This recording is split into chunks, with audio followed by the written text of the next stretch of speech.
안녕하세요. 시니어 공공주택입니다. 고령자 복지주택 공고문으로 공부해보는 시간입니다. 이번엔 2편 신청 자격을 알아보겠습니다.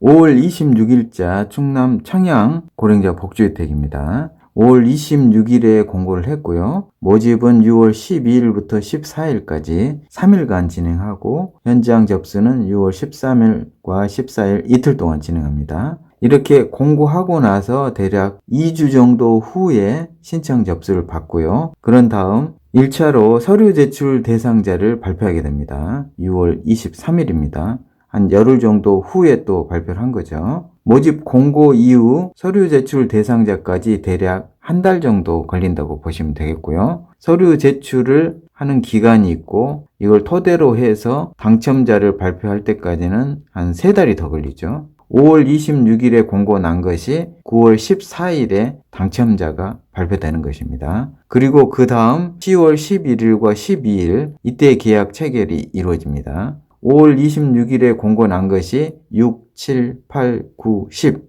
5달 후에 계약을 하는 것이죠. 바로 들어가려고 하시는 분들은 이 영상을 보시고 이 정도 기간이 필요하구나 이런 것들을 알고 계셔야 합니다. 서류 제출을 해야 되기 때문에 등기 우편 주소를 항상 남기고 있고요. 현장 접수도 고령 어르신들을 위해서 거의 대부분 진행되기 때문에 현장 접수 장소도 공고문에 공고가 되어 있습니다. 그리고 서류 제출 대상자가 발표되면 확인하는 방법도 이렇게 되어 있고요. 예비 입주자 중복 선정 불가라는 사항이 있습니다. 동일한 유형은 입주자 모집 신청이 가능하지만 신청 후에 예비 입주자로 만약에 선정되면은 이전에 선정된 예비 입주자 지위는 자동 탈락된다는 것입니다. 그러니까 국민임대에서 국민임대, 영구임대에서 영구임대는 신청 가능하다는 거죠. 입주 자격 검증이 이루어지고요. 국토교통부에서 주택 소유 확인, 그리고 보건복지부 사회보장 정보 시스템 이런 것들을 통해서 자산 상태를 다 확인하게 됩니다.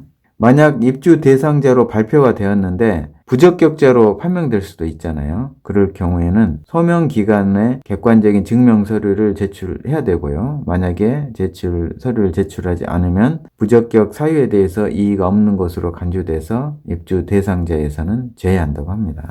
금융자산 조회 안내입니다. 신청을 하시게 될 경우에 금융정보 제공 동의서를 내게 되어 있거든요. 그 금융정보 제공 동의서를 토대로 해서 각 금융기관에 있는 금융자산을 확인하게 되어 있습니다. 이 동의서 경우에는 6개월간 유효하다는 것이고요. 원래 이렇게 금융정보 제공 사실을 본인에게 통보해야 되는 통보 비용을 또 내야 되는데 이번에 금융정보 제공을 했다는 사실을 미통보한다는 서명을 할 경우에는 따로 비용이 발생하지 않는다는 것입니다. 신청 자격을 보시면 공고일 현재 만 65세 이상 무주택 세대 구성원 요건을 만족하고 공급 신청 자격 순위에 해당되어야죠. 그리고 예전에 공공임대주택 임차인으로 불법 양도 전대 행위로 적발된 경우에는 4년이 경과하지 않으면 신청할 수 없습니다. 무주택 세대 구성원이란 세대에 속하는 사람 전체가 무주택인 세대의 구성원을 말합니다.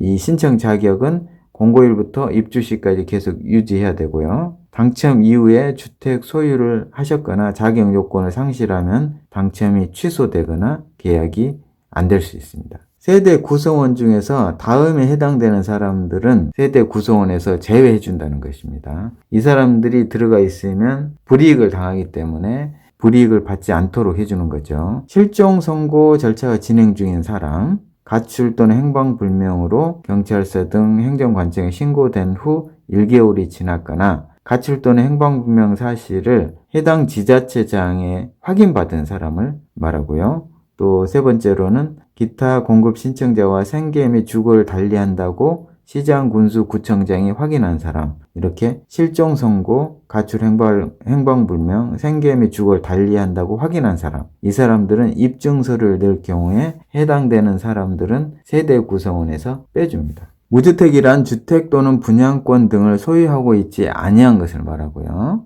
세대 구성원에는 신청자 본인과 신청자의 배우자, 신청자의 배우자는 주민등록이 되어 있든 안 되어 있든 모두 세대 구성원이 됩니다. 주민등록이 따로 되어 있으면 분리 배우자라고 합니다. 신청자의 직계 존속, 신청자의 배우자의 직계 존속, 남자로 치면 본인의 부모님과 장인 장모를 말하고요. 여자 입장에서는 본인의 부모님과 시아버지 시어머니가 되겠죠. 또한 신청자의 직계 비속, 신청자의 직계 비속의 배우자, 즉 아들, 딸, 그리고 며느리와 사위를 말하죠. 또한 신청자의 배우자의 직계 비속, 신청자의 배우자의 직계 비속의 배우자. 이것은 재혼한 가족에 해당되는 경우입니다. 직계 비속이 나의 직계 비속이 아니라 내가 재혼한 배우자의 직계 비속인 경우 있잖아요. 재혼한 배우자의 딸과 아들, 그리고 그 딸의 배우자인 사위와 아들의 배우자인 며느리, 이런 경우에는 신청자와 주민등록만 함께 있으면 세대 구성원이 되고요. 만약에 배우자와 돼 있든지 안 돼 있으면은 세대 구성을 보지 않습니다. 그런데 신청자 본인의 직계 존속과 또는 직계 비속의 경우에는 본인과 되어 있든 배우자와 되어 있든 상관없이 다 세대 구성원이 되는 것이고요.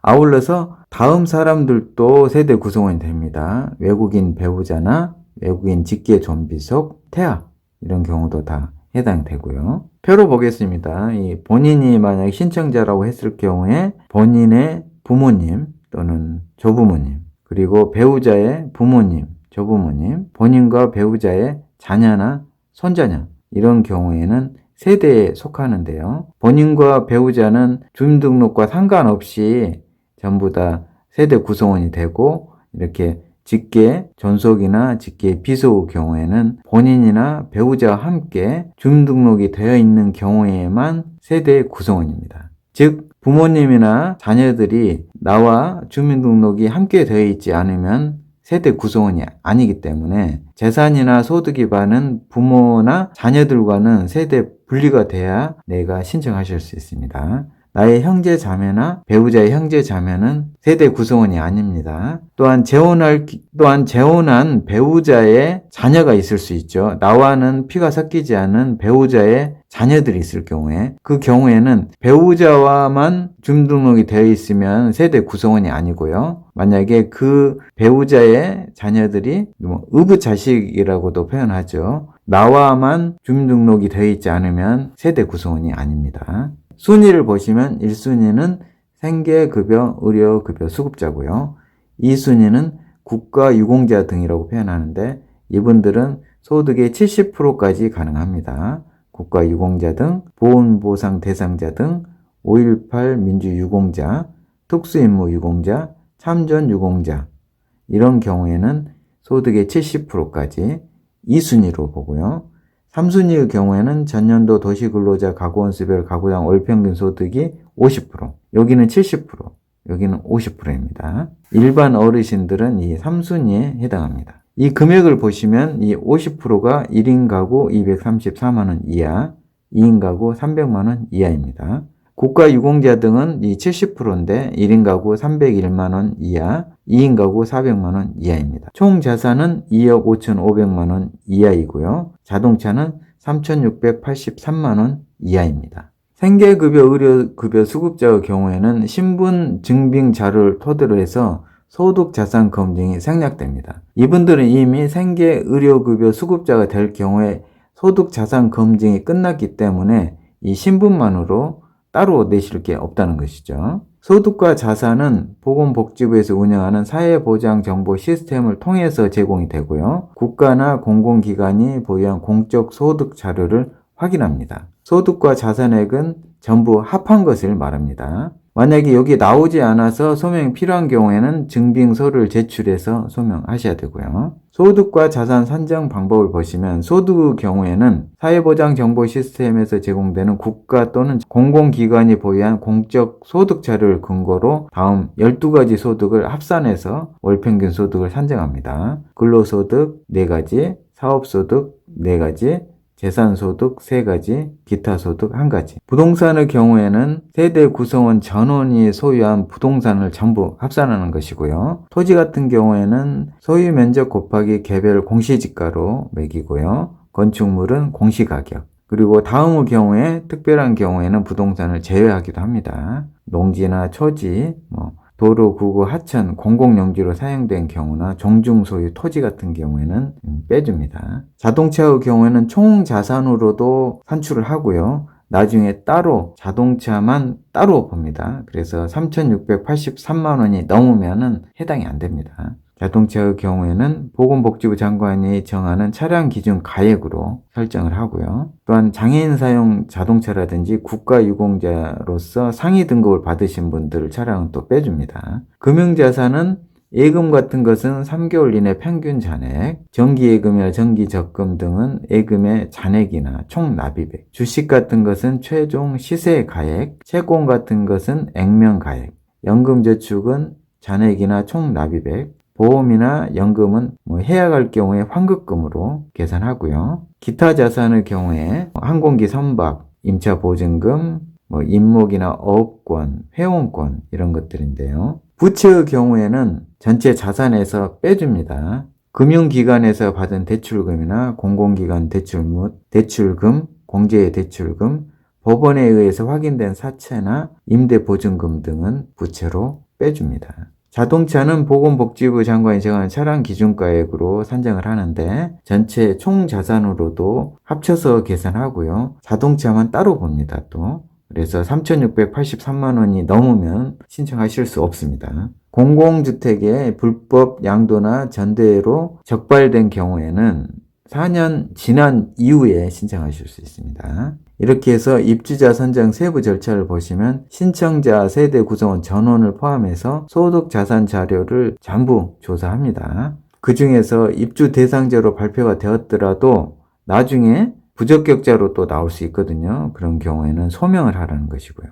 다음 시간에 이어서 공고문을 더 꼼꼼하게 살펴보도록 하겠습니다.